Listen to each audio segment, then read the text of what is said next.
¿Quieres que tu Visual Studio te guarde todos los cambios automáticamente sin que hagas nada y así poder ir más rápido programando? Pues quédate en este vídeo porque aquí te voy a ayudar. Lo primero que tendremos que hacer es irnos a Visual Studio. Tenemos que irnos dentro de la aplicación.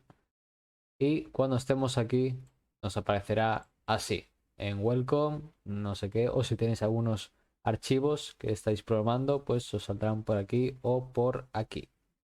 Y bueno, lo primero que tendremos que hacer es irnos a File, si lo tenéis en inglés, Archivos si lo tenéis en español, y tendremos que darle clic a este botón. Y tendremos que irnos a la parte inferior del menú este desplegable y tenemos que ir a Autosave o guardar así automáticamente, os saldrá en español.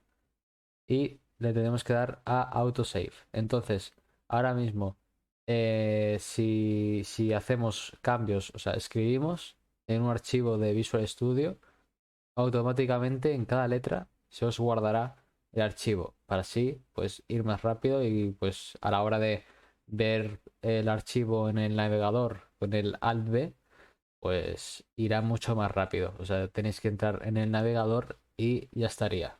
Y ya están los cambios. Lo tendréis que dar a refresh y ya está. Así que si esta información te ha sido útil, no olvides de suscribirte y si tienes alguna duda, comentádmelo en los comentarios. Adiós.